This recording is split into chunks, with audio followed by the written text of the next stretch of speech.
So students, now we are on the third part and the last part of this third chapter of contemporary world politics, in which we were talking about the new centers of power, and we were also discussing the main organizations. We have already discussed European Union and ASEAN, and in the last part we had started on with our discussion on SAARC. So continuing with SAARC, what is the main purpose of SAARC? SAARC actually provides a platform for the people of South Asia to work together in a spirit of friendship, trust and understanding. And the main aim of SAARC is to promote the welfare of the people of South Asia and to improve their quality of life through accelerated economic growth, social progress and cultural development in the region.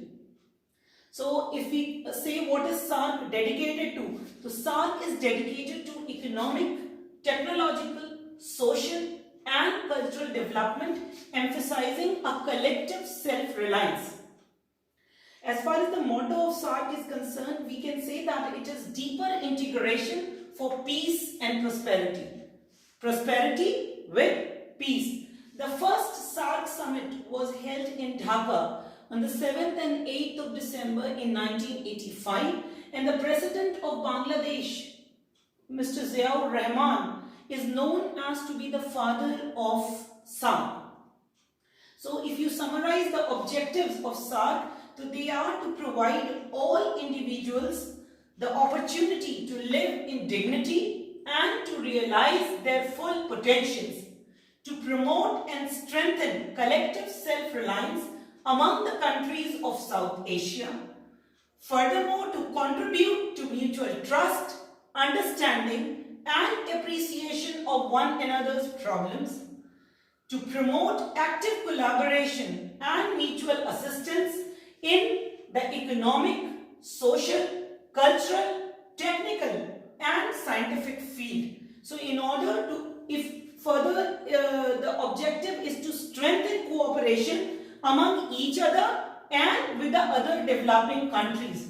As far as you can talk about the specialized bodies of SAARC, so the specialized bodies of SAARC include the SAARC Development Fund, that is SDF, which looks after the funding of various project-based collaboration, then the South Asian University, then the South Asian Regional Standard Organization and the SAARC Arbitration Council. As far as the achievements of SAARC are concerned, as you can see that it includes the FTA. FTA is the Free Trade Area. In this Free Trade Area, then the next is SEPTA. Now what is SEPTA? SEPTA is the South Asia Preferential Trading Agreement. This was set up in 1995 for promoting trade amongst the member countries.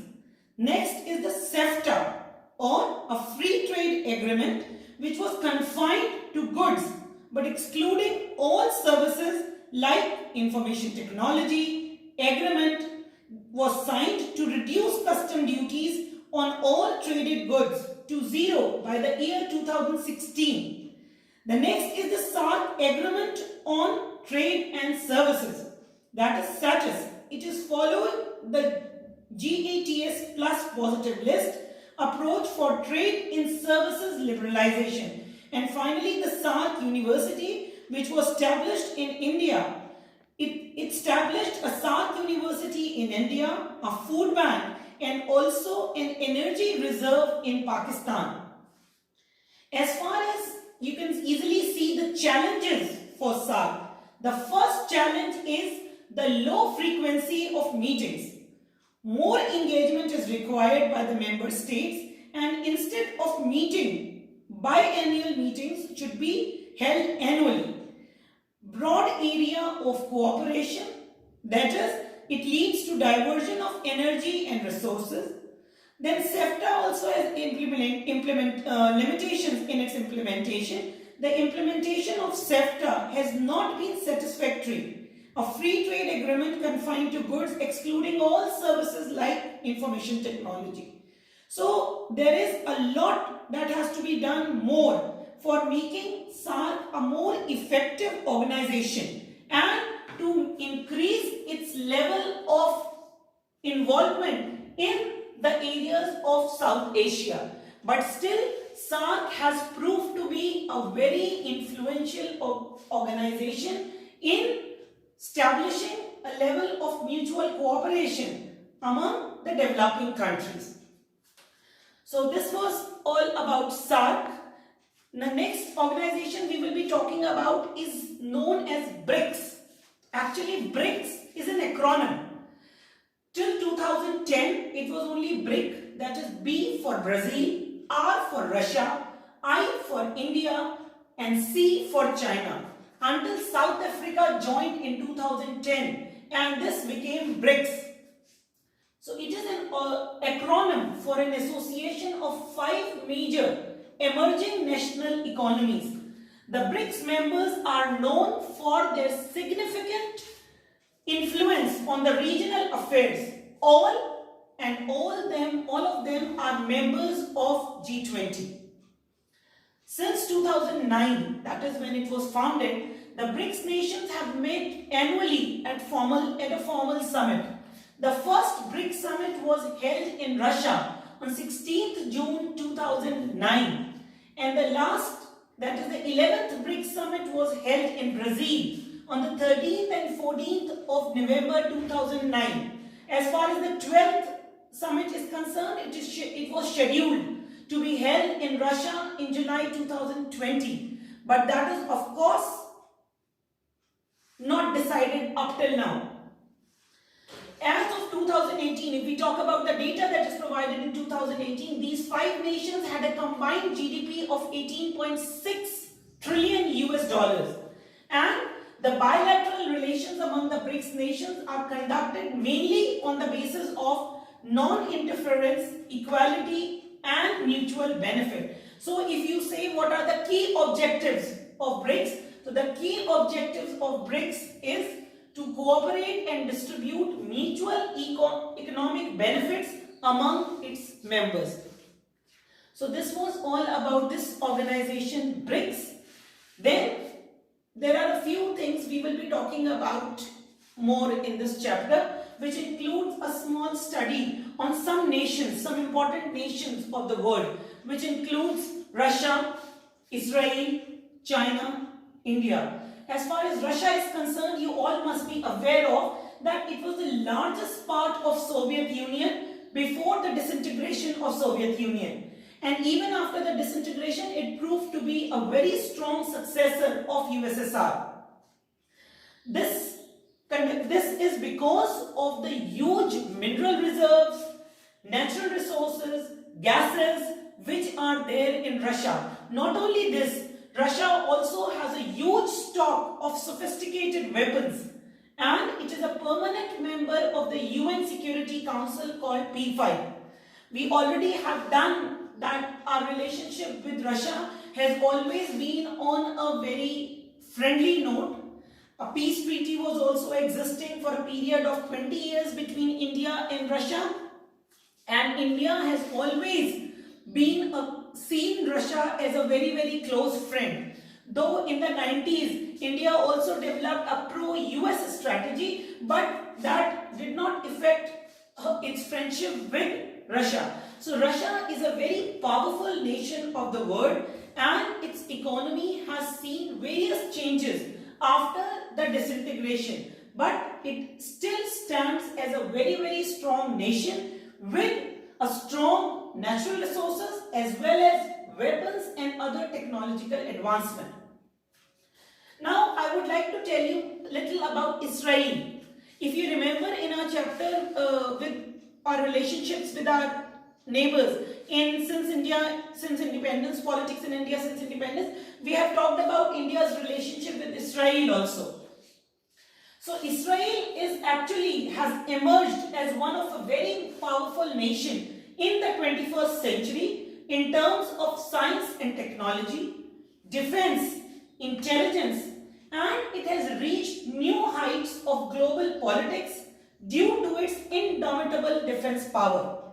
It has come out as a very strong nation, and as far as India's relations with Israel is concerned, we already have talked about that the relationship with Israel have improved a lot lately, and they have signed, India and Israel have signed various trade agreements also.